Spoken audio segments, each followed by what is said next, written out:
कुंभ राशि वाले व्यक्तियों, आपके लिए 13 अक्टूबर से लेकर 19 अक्टूबर तक का यह सप्ताह कैसा रहेगा, यहाँ पर विस्तार से बताने जा रहा हूं। वैसे सार रूप में आपको बताऊं तो पिछले दिनों की अपेक्षा अब समय धीरे धीरे धीरे अनुकूल हो रहा है। हालांकि शुरुआत में कई मामलों में दिक्कत है और रविवार का दिन भी 19 अक्टूबर आपके लिए इतना अच्छा नहीं है। लेकिन क्या सभी कुंभ राशि वाले व्यक्तियों को ऐसा ही फल मिलेगा? तो आपको बता दूं कि भाई सब कुंभ राशि वाले व्यक्ति जो होते हैं ना, उन पर एक समान फल अप्लाई नहीं होता है। उसको देखने का क्या तरीका होता है कि अलग अलग फल कैसा रहेगा, वो भी आपको यहाँ बताऊंगा। भिन्नाष्टक वर्ग कैसे देखते हैं वो भी आपको यहाँ बताऊंगा। तो पूरा वीडियो जरूर देखें। अभी तक लाइक नहीं किया है तो वीडियो को लाइक करो, सब्सक्राइब भी हमारे चैनल को जरूर करो, हाइप भी करो। और एक महत्वपूर्ण सूचना कि अगर आप इस वीडियो को भारत से बाहर देख रहे हैं, आप अमेरिका रहते हैं या आप जो है इस समय अमेरिका गए हुए हैं या न्यूजीलैंड है, ऑस्ट्रेलिया है, यूरोप हैं, तो आपको बता दूं कि जो टाइम हम यहाँ बताते हैं कि ये दिन आपके लिए नेगेटिव हैं, तो वो दिन जो हम यहाँ बता रहे हैं वो भारतीय समय के अनुसार है। तो इसको आप अपना जो है अपने देश के, अपने कंट्री के अनुसार जो एडजस्ट करें। अगली बार से आपको यहाँ टाइम भी मेंशन करेंगे ताकि आईएसटी में वो टाइम होगा जिससे आपके लिए इजी करे। तो शुरुआत करते हैं। ये आपका चार्ट है, इसके आधार पर कि आपके लिए समय कैसा है। देखो, अच्छा भी है बुरा भी है। क्या लिखा है मैंने कि अच्छे फल भी मिलेंगे और बुरे भी मिलेंगे, यानी कि मिक्स वाला मामला है। देखते हैं कैसे। स्वास्थ्य से शुरुआत करते हैं। हेल्थ के मामले में आपके लिए समय जो है वो जो है पॉजिटिव कह सकते हैं, लेकिन दिक्कत क्या है कि सूर्य यहाँ पर समस्या दे रहा है। देखो कब तक दे रहा है, 16 तारीख को। 17 तारीख को तो वो तुला में यानी 9th हाउस में चला जाएगा, तो कोई टेंशन नहीं है। लेकिन सूर्य यहाँ जब तक है तो दुर्घटना जैसे मामले ना करवा दे, टेंशन ना दे दे, यानी कि हेल्थ और टेंशन दोनों बातें। और रविवार को तो चंद्रमा नेगेटिव है, तो वैसे ही दिन खराब है आपका 19 तारीख का। तो ऊपर से सूर्य यहाँ पर दिक्कत दे रहा है, तो आपको 16 तारीख तक सतर्क रहना होगा। ओम गृणी सूर्याय नमः मंत्र का जप जरूर करना होगा। ऐसे ही शुक्र भी यहाँ पर दिक्कत दे रहा है, तो शुक्र के लिए ओम शुम शुक्राय नमः इस मंत्र का जप करें। माँ दुर्गा, माँ लक्ष्मी की आराधना करें तो समय आपको अच्छा रहेगा, बेटर रहेगा। बात करते हैं आपकी आर्थिक स्थिति में। अब आर्थिक स्थिति में क्या है, शुरुआत अच्छी है। 18 तारीख को यानी कि शनिवार के दिन जो है वो गुरु राशि परिवर्तन करके चला जाएगा आपके 6 हाउस में, जो अच्छा नहीं है। इतने दिनों से गुरु आपके साथ खड़ा था तो मजा आ रहा था आपको जीवन में, पैसा ये वो सम्मान सब अच्छा था। लेकिन गुरु का यहाँ जाना बेटर नहीं है। हालांकि टेंशन मत लो, 18 अक्टूबर से 5 दिसंबर तक गुरु यहाँ दिक्कत दे रहा है, बाकी कोई टेंशन वाली बात नहीं। और अच्छा, हर कुंभ राशि वालों के लिए भी ये सिचुएशन नेगेटिव नहीं है, तो आपको मैं आगे अभी विस्तार से बता रहा हूं क्यों नहीं है। तो कुल मिलाकर के गुरु का ये मामला आर्थिक मामले में दिक्कत देता है। तो मैंने आपको क्या कहा, कुछ मामले अच्छे हैं कुछ बुरे हैं, तो ये बुरा आप मान सकते हैं। आगे आते हैं आपके पारिवारिक सुख में। तो भाई पारिवारिक सुख में भी इतनी अनुकूलता नहीं दिखाई देती है, थोड़ा दिक्कत इश्यूज आपको ज्यादा रहेगा, तो आपको थोड़ा सतर्क रहना होगा। माता पिता का स्वास्थ्य वाला मामला कमजोर है तो दिक्कत रहती है, तो माँ दुर्गा की पूजा उपासना करें, दुर्गा चालीसा का पाठ करें, देवी कवच का पाठ करें तो लाभ आपको मिलेगा। विद्यार्थियों की बात कर लें तो विद्यार्थियों के लिए समय बहुत ही बेस्ट, अच्छा, श्रेष्ठ है। आपका मन भी जो है अच्छा रहेगा, कंसंट्रेशन बेटर रहेगा और आत्मविश्वास भी 7वें आसमान पर है, यानी आपके लिए समय अच्छा। अगर आप कुंभ राशि वाले व्यक्ति और आप स्टूडेंट हो तो टेंशन मत लो, भगवान गणपति की पूजा को मस्त रहो। आगे देखते हैं व्यापारियों के लिए समय कैसा है। शुरुआत व्यापारियों के लिए अच्छी नहीं है। आपके लिए 16 तारीख तक दिक्कत है, 16 तारीख के बाद आपका समय बहुत ही अच्छा रह सकता है। उसके बाद मिलेगा आपको लाभ ही लाभ और धन ही धन। उसके पहले आपको जो है सावधानी रखनी, कोई बड़ा निर्णय लेने जा रहे हो तो अतिरिक्त सतर्कता रखना। और चूंकि गुरु भी नेगेटिव हो रहा है तो थोड़ा समय आपके लिए सावधानी वाला रहेगा। अब जानते हैं आपका नौकरी पैसा वालों के लिए समय। तो नौकरी पैसा वालों के लिए समय मध्यम फलकारी है, कोई दिक्कत वाली बात नहीं। जैसा समय पहले चल रहा था चलेगा, कोई समस्या नहीं है। और देखो बुध मंगल दोनों यहाँ पे युति हो रही है, तो बुध मंगल जो है वैसे भी आईक्यू लेवल को बढ़ा देते हैं, लेकिन थोड़ी बहुत टेंशन भी वो देते हैं। तो कुल मिलाकर के नौकरी पैसा वालों के लिए समय तो अच्छा कह सकते हैं। वैवाहिक सुख की बात करें तो उसमें गड़बड़ नजर आती है। भाई सूर्य ये जो यहाँ अष्टम भाव में आया है ना, तो कहीं ना कहीं आपको थोड़ा दिक्कत देगा। तो जीवन साथी के साथ आपका व्यवहार अच्छा रहे, लिव इन में रहते हो तो पार्टनर से आपका अच्छा व्यवहार रहे, इस बात का विशेष ध्यान आपको रखना होगा। ये बात आप नोट करके रख लो और जो मंत्र जब बताएं वो जरूर करने। तो ये कॉमन राशिफल हुआ, लेकिन यह सबके लिए एक जैसा होता है क्या? नहीं होता है। वही आपको मैं समझाऊंगा कि कुंभ राशि वालों को भी अलग अलग फल क्यों मिलते हैं, क्योंकि भाई नक्षत्र फल देखते हैं।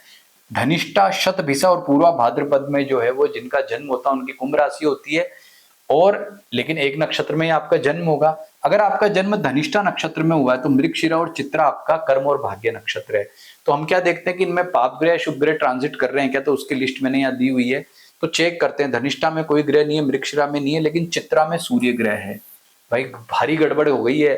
धनिष्ठा वालों के साथ सावधान रहना, सतर्क रहना। ओम गृणी सूर्याय नमः मंत्र का जप करना, सूर्य के कारक वस्तुओं का दान कर लेना, क्योंकि आपके लिए टाइम अच्छा नहीं है। जब तक ये सूर्य चित्रा नक्षत्र में दिखता रहेगा ना इस टेबल में, तब तक आप सतर्क रहना, सावधान रहना। और ये सूर्य क्या दे सकता है आपको सबसे ज्यादा? मानसिक चिंता, वैवाहिक सुख में दिक्कत। ओम गृणी सूर्याय नमः मंत्र का जप करो, लाल वस्तु, मसूर की दाल, गुड़, गेहूं, तांबा इत्यादि का दान करो। अब देखते हैं शतभिषा वालों का। तो आद्रा और स्वाति आपके कर्म और भाग्य नक्षत्र है। शतभिषा में कोई ग्रह नहीं दिख रहा, आद्रा में नहीं दिख रहा, स्वाति में दिख रहा है। स्वाति में बुध यहाँ है, देखो ये। अब स्वाति नक्षत्र में बुध है, एक शुभ ग्रह, शुभ ग्रह है, तो स्वाति नक्षत्र में रहकर शतभिषा वालों को देगा, वेद करेगा। तो आपके जो भी शतभिषा नक्षत्र वाले, उनका संतान सुख, उनका कॉन्फिडेंस, उनका जो विद्यार्थी हैं, तो पढ़ाई का मामला बहुत शानदार अच्छा है। शतभिषा वालों के लिए है खुशखबरी, बहुत अच्छी गुड न्यूज, और पॉजिटिव चेंजेस भी आपके होंगे। लेकिन कब तक? ओनली और ओनली 16 तारीख तक। मतलब ये स्वाति में जो बुध है वो 16 तक रहेगा। इसलिए आगे देखते हैं। और बाकी में 2 ग्रह में कोई जो है ग्रह ट्रांजिट नहीं है, तो शतभिषा को वेद करने की वजह से उत्तम फल कह सकते हैं। पूर्वा भाद्रपद वालों का चेक करते हैं। अब भाई पूर्वा भाद्रपद में पता है क्या क्या दिक्कत है? भयंकर उथल पुथल मची हुई है। शनि और राहु पूर्वा भाद्रपद में से ट्रांजिट कर रहे हैं। तो जिन जिनका पूर्वा भाद्रपद नक्षत्र है उनके लिए सबसे पहले तो शनि की 7.5 से निपटना। राहु दे रहा है भयंकर वाली टेंशन। ओम राम रावे नमः का जप करो, ओम शम शनेश्चराय नमः का जप करो। आर्थिक मामले में भी आपका टाइम उत्तम नहीं है। यानी जिनकी कुंभ राशि और पूर्वा भाद्रपद नक्षत्र है उनका टाइम बहुत टेंशन वाला है। फिर आओ पुनर्वसु नक्षत्र में देखें, तो पुनर्वसु कर्म नक्षत्र है, उसमें आपका गुरु ट्रांजिट कर रहा है। तो वो ठीक है, गुरु शुभ ग्रह है, तो क्या देगा? धन लाभ देगा। तो एक तरफ मेंटल टेंशन है, परेशानी है, यानी कि 2 ग्रह घाव दे रहे हैं आपको, तो मरहम लगाने का काम कौन कर रहा है? गुरु ग्रह आपका कर रहा है। फिर विशाखा नक्षत्र चेक कर लेते हैं। तो विशाखा नक्षत्र में भी क्या है कि विशाखा में आपका ये जो बुध है ये 16 तारीख को आएगा। तो आपका विशाखा में बुध भी आपको मरहम लगाने आया है। शुभ ग्रह, अच्छा ग्रह, श्रेष्ठ ग्रह, तो अच्छा फल प्रदान करेगा। तो सबसे ज्यादा अगर कुंभ राशि में किसी के जीवन में उथल पुथल होगी तो निश्चित तौर पर पूर्वा भाद्रपद नक्षत्र वालों के लिए होगी। लेकिन ये 2 ग्रह शुक्र, बुध और प्लस आपका जो गुरु है वो आपको बचाएगा, टेंशन नहीं देगा। अब आगे जानते हैं कि लग्न के आधार पर फल क्या है, तो इसको कैसे समझना है। जैसे देखो सूर्य आपको बहुत परेशान कर रहा है, कब तक? जब वो कन्या राशि में है। कन्या राशि में वो 17 तक है, 16 तक ज्यादा तंग कर रहा है। तो किसको ज्यादा तंग करेगा? जिसका सूर्य कारक ग्रह नहीं होता है।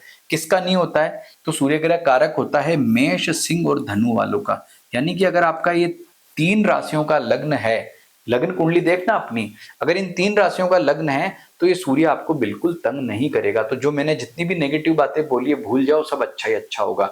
लेकिन बाकी 9 राशियों का लग्न है तो आपको ये ज्यादा परेशानी, दिक्कत देगा, पहली बात। अब एक उदाहरण और देखते हैं। यहाँ पर गुरु राशि परिवर्तन किया है, गुरु 6 हाउस में आया है। तो गुरु जिन जिन का कारक होता है उनको इतनी टेंशन नहीं है। तो गुरु किन किन का कारक है? मेष, सिंह, धनु, कर्क, वृश्चिक, मीन, इनको दिक्कत नहीं। लेकिन वृषभ, कन्या, मकर, मिथुन, तुला, कुंभ वालों को दिक्कत ज्यादा रहेगी। यानी कि आर्थिक हानि आपको, जो बीच वाले ये 6 लग्न है इनको ज्यादा रह सकती है। यानी आपको ज्यादा इस मामले में सावधान रहना होगा। अब भिन्नाष्टक वर्ग से मैं आपको ये बात और समझाता हूं कैसे। जैसे सूर्य यहाँ कन्या राशि में है, तो ये सूर्य ज्यादा दिक्कत, परेशानी, इशू किसको क्रिएट करेगा, इस बात को समझो।